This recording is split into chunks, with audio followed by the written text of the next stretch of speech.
নমস্কার বন্ধুরা, আমার চ্যানেলে আপনাদের স্বাগত জানাই। আজকে আমি আপনাদের বানিয়ে দেখাবো ভেজ মাঞ্চুরিয়ান। প্রথমে আমি সব সবজিগুলো কেটে নিয়েছি। বাঁধাকপি, বিনস, গাজর গ্রেট করে নিয়েছি। প্রথমে বাঁধাকপি দিয়ে দিলাম, গাজর গ্রেট করা দিয়ে দিলাম, বিনস কুচনো দিয়ে দিলাম, পেঁয়াজ কুচানো দিয়ে দিলাম, দিয়ে এবার স্বাদ মতো নুন দিলাম, দিয়ে মাখিয়ে 10 মিনিট রেখে দেবো যাতে সবজিগুলো নরম হয়ে যায়। আর তার মধ্যে জলটা আমি চিপে নিচ্ছি এবার সবজিগুলো থেকে।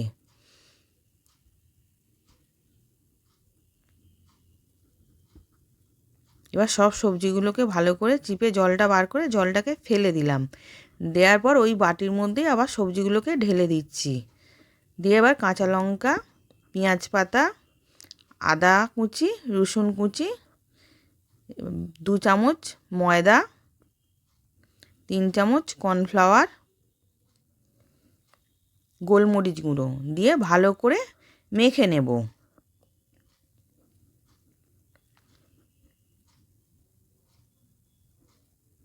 এবার ভালো করে মাখা হয়ে গেছে। আমি গোল গোল আকারে পকোড়াগুলোকে বানিয়ে নেব।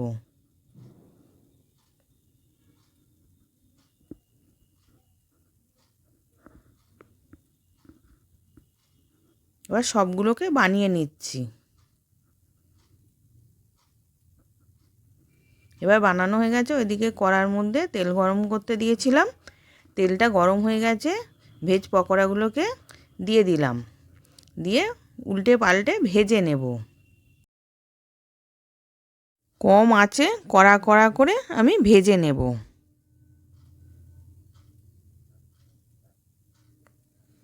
এবার কড়া কড়া করে ভাজা হয়ে গেছে, আমি তুলে নিচ্ছি।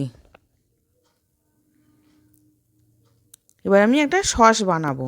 সয়া সস 2 চামচ, চিলি সস 1 চামচ, রেড চিলি সস, আর এমনি টমেটো সস 1 চামচ, আর ভিনিগার 1 চামচ, 1 চামচ চিনি, সামান্য একটুখানি নুন দিয়ে ভালো করে মিশিয়ে নিচ্ছি। এবার আমি কিছুটা জল দিয়ে দেব। জল দিয়ে ওটা মিশিয়ে নিলাম। এবার ওইদিকে কড়ার মধ্যে আদা রসুন আর পেঁয়াজ পাতার পেঁয়াজটা কুচনো দিয়ে দিলাম, দিয়ে ওটা হালকা করে ভেজে নেব। এবার ভাজা হয়ে গেছে, আমি সসটা দিয়ে দিলাম, দিয়ে ভালো করে ফুটে গেছে। এবার আমি গোলমরিচ গুঁড়ো 1 চামচ দিয়ে দিয়েছি। তার মধ্যে পকোড়াগুলোকে দিয়ে দিলাম, দিয়ে ভালো করে ফুটিয়ে নেব। 1 চামচ কর্নফ্লাওয়ার গুলে রেখেছিলাম জল দিয়ে। এবার আমি 1 চামচ করে করে দিয়ে নেড়ে নিচ্ছি। একবারে দিলে বেশি টাইট হয়ে যাবে, ওই জন্য আমি বারবার করে দিয়ে এবার ঘন কতটা হয়েছে দেখুন।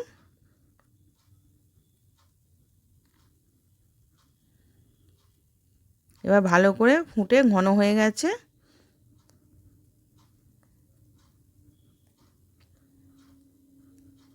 এবার আমি পেঁয়াজ পাতা দিয়ে দিলাম, দিয়ে এবার নাবিয়ে নেব। পেঁয়াজ পাতাটা দিয়ে ভালো করে নেড়ে নিয়েছি, নিয়ে এবার নাবিয়ে নিলাম। এবার সার্ভ করার জন্য রেডি। আশা করছি ভিডিওটা ভালো লেগেছে। আমি হাজির হব আর এক নতুন রেসিপির সাথে।